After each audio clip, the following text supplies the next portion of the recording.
মসজিদের ইমাম সাহেবদেরকে সম্মানিত করবার জন্য, শ্রেষ্ঠ ইমামকে তুলে আনবার জন্য, ইমাম সাহেবদের মধ্যে ভালো কাজ করবার যে কম্পিটিশন, যে প্রতিযোগিতা হওয়া দরকার, সেজন্য বাংলাদেশে শ্রেষ্ঠ ইমাম নির্বাচন করে ইমাম সাহেবদেরকেও পদক দেওয়া উচিত, হাফেজদেরকে পদক দেওয়া উচিত, মাদ্রাসার শ্রেষ্ঠ শিক্ষকদেরকে পদক দেওয়া উচিত। এই কালচার যদি শুরু হয় তাহলে মসজিদগুলো সমাজমুখী হবে, মসজিদগুলো সমাজের কথা বলবে, মসজিদগুলো সমাজের সংকটের সমাধান করবে, সমস্যার সমাধান করবে। একটা জায়গা আছে আমাদের অনেক বড় গর্ব করার, আল্লাহর শুকরিয়া জানাবার, যেটা হলো এই দেশের কোন প্রকার সরকারি সাহায্য সহযোগিতা ছাড়া আপামর সাধারণ মানুষের স্বতঃস্ফূর্ত দানে চলা হিফজখানাগুলো থেকে বিশ্বের সেই সকল হিফজ প্রতিষ্ঠানগুলোর সাথে কম্পিটিশন করে সব সময় চ্যাম্পিয়ন বা রানার আপ বা ভালো ভালো পুরস্কারের মুকুটগুলো যারা নিয়ে আসছে, বাংলাদেশের গৌরব, বাংলাদেশের মুখকে যারা উজ্জ্বল করছে।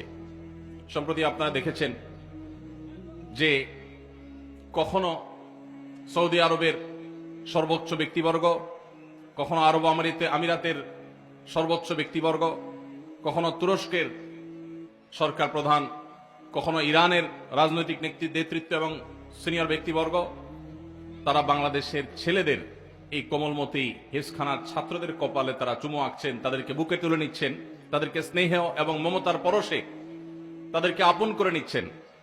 বাংলাদেশের অন্য এমন কোন সেক্টর আছে যেই সেক্টরের কারণে বাংলাদেশের মানুষকে গোটা বিশ্বের মানুষ 10, 20, 30, 50 এমনকি 100টি দেশের সাথে কম্পিটিশন করে চ্যাম্পিয়নের মুকুট অনবরত বছরে একবার দুইবার করে এনে দেয়? এটা হিফজখানাগুলো ছাড়া, হিফজ প্রতিষ্ঠান ছাড়া, এদেশের হাফেজ ছাত্ররা ছাড়া অন্য কোন সেক্টরে কেউ আজও পর্যন্ত আনতে পারে নাই।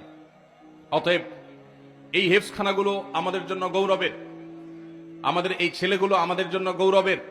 এরা আমাদের আখিরাতে নাজাতের উসিলা যেমন হবে ইনশাআল্লাহ, দুনিয়াতেও এরা আমাদের মুখ উজ্জ্বল হওয়ার কারণ।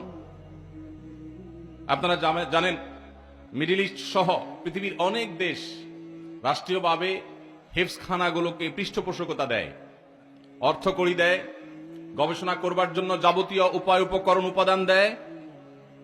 এত কিছুর পরও সেই সমস্ত দেশকে প্রায় প্রতি বছরই কোনো না কোনো ছেলেরা আমাদের কম্পিটিশনে হারিয়ে তারা চ্যাম্পিয়নের মুকুট নিয়ে আসে, ছিনিয়ে আনে। অথচ এই ছেলেগুলো রাষ্ট্রীয় কোনো সুযোগ, কোনো সুবিধা, কোনো স্বীকৃতি, কোনো পুরস্কার, কোনো পদক আজও পর্যন্ত পায়নি। ভাইরা আমার, এদেশের মানুষ ধর্মপ্রাণ।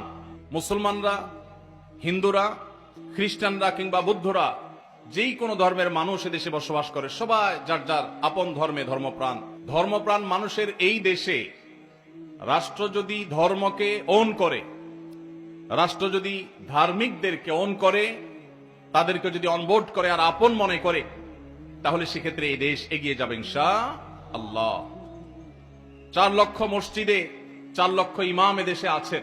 এই 4 লক্ষ মসজিদের ইমাম সাহেবরা রাষ্ট্রীয় সুযোগ সুবিধা থেকে প্রায় বঞ্চিত।